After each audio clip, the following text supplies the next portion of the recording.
everyone very easily, and I think everyone is my friend. If it is okay with them. Are you okay with me? बिल्कुल बिल्कुल बिल्कुल.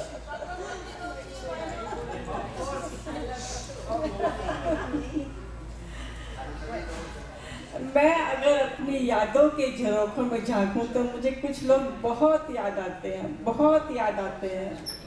और मुझे अपनी दोस्ती का वो ज़माना बहुत याद आता है. मेरे वो कॉलेज के दिन, हॉस्टल के दिन, वो आलू के पराठे, वो आम का अचार जो मेरी फ्रेंड्स मेरे लिए लेके आती थी, और मुझे कैसे हॉस्टल से बाहर निकाल कर मूवी दिखाने ले जाती थी. मुझे सब कुछ बहुत याद आता है. और मैंने बहुत ढूंढा अपनी फ्रेंड्स को, लेकिन मुझे नहीं मिली. वो एक तो मिली लेकिन बाकी नहीं मिली. But they must be knowing that I miss them very much. और ये मेरा बहुत ही फेवरेट सब्जेक्ट है. अपने दोस्त की आवाज़ सुनकर कितना मन प्रसन्नता से भर जाता है. जैसे मैं रेखा की आवाज़ सुनती हूँ तो मेरा दिल खुश हो जाता है. और बहुत पॉजिटिविटी आ जाती है. Thank you. और एक छोटी सी बात मुझे याद आती है, मैं आज सबसे शेयर करूँगी. ये 9th क्लास की बात है. जब मैं 9th क्लास में थी तब की बात है. 14 या 15 साल की थी. और हमारे स्कूल का ट्रिप हरिद्वार ऋषिकेश जा रहा था.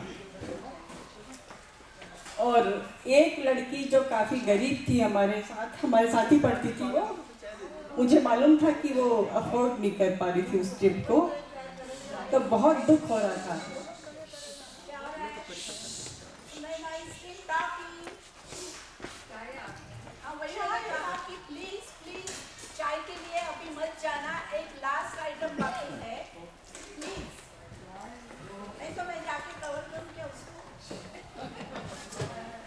उस लड़की का नाम राधिका था जो ट्रिप पे नहीं जा पा रही थी. तो क्या हुआ, उसकी एक फ्रेंड ने क्या किया कि एक उस जमाने में गुल्लक होती थी, मिट्टी की गुल्लक होती थी. और मेरी आदत थी कि मैं वो मिट्टी की गुल्लक, जो भी कोई मेरे घर में आता था, मैं उसको आगे कर देती थी कि इसमें कुछ डालो. तो सबसे 1 रुपया, 98, 2 रुपये सबसे डलवाती थी. तो मेरी गुल्लक वो बहुत भर जाती थी. तो उसकी सहेली ने क्या किया कि अपनी वो मिट्टी की गुल्लक भी फोड़ी अपनी फ्रेंड के ट्रिप के लिए पैसे जमा करने के लिए. तो देखा कि पैसे फिर भी कम पड़ रहे थे, पैसे पूरे नहीं हो रहे थे. तो उसने अपनी मम्मी से कहा कि मम्मी, क्या आप मुझे जनवरी मंथ के मुझे पॉकेट मनी दे सकती हो, मुझे अर्जेंटली चाहिए. जब मम्मी ने पूछा कि तुम्हें क्यों चाहिए, तो उसने कहा कि नहीं, बस आप मुझे दे दो, बट आई प्रॉमिस यू कि मैं आपसे जनवरी में एक नया पैसा भी नहीं लूँगी. तो उसकी मम्मी ने उसको जनवरी मंथ का भी पॉकेट मनी दे दी. तो शी काउंटेड द मनी और देखा कि now the money was complete और एक ट्रिप के पैसे हो गए थे. तो उसने क्या किया कि उसको सारे पैसे एक लिफाफे में बंद करके स्कूल लेकर गई. और राधिका नाम था जिस लड़की का, उसके डेस्क पे रखे पूरा लिफाफा. और उसके ऊपर लिखा कि मेरे प्यारे दोस्त, मुझे मालूम था कि तुम भी हमारे साथ ट्रिप पे चलना चाह रही हो, लेकिन तुम नहीं आ पा रही. तो ये छोटा सा गिफ्ट है मेरी तरफ से, और तुम जाकर ऑफिस में रजिस्ट्रेशन करा लो अपना और ये पैसे दे आओ. तो जैसे ही राधिका ने वो लिफाफा देखा और पैसे गिने तो उसकी आंखों से झरझर आंसू बहने लगे. और उसकी फ्रेंड जो थोड़ी दूर खड़ी होकर देख रही थी, उसकी भी आंखों से पानी आ गया.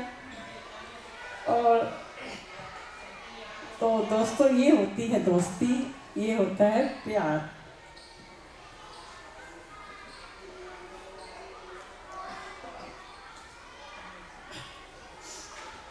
मुझे अच्छे दोस्त तब मिले जब मैं खुद एक अच्छी दोस्त बनी. हमारे आसपास सब अच्छे दोस्तों की कुछ कमी नहीं है. हमें अच्छे दोस्तों का साथ बहुत ही प्यारा लगता है, क्योंकि वो हमारी बातों को जज नहीं करते, वो हमारी बातों को तोलते नहीं, हमारे पीछे से हमारे बारे में भला बुरा नहीं बोलते. लीला, आई लव यू. अगर हमारी जुबान से कुछ गलत निकल भी जाए तो वो दाने और छिलके दोनों ले लेते हैं। दाने रख लेते हैं और छिलके फेंक देते हैं।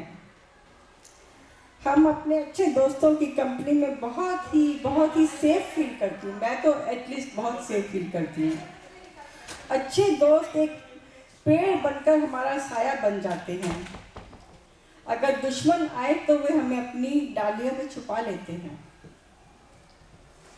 हमें सही मार्ग दिखलाते हैं और अच्छे कर्म करने के लिए प्रेरित करते हैं और ज़रूरत पड़ने पर जान की बाजी भी लगा देते हैं।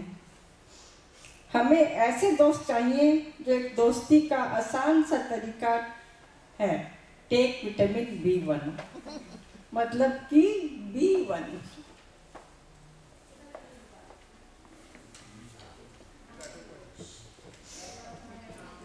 एक हो जाओ, क्योंकि जो हम बोएंगे वही हम काटेंगे। पहले खुद एक अच्छे दोस्त बनो, विश्वास दो, फिर देखो तुम्हारे चारों तरफ अच्छे दोस्तों की कमी नहीं है।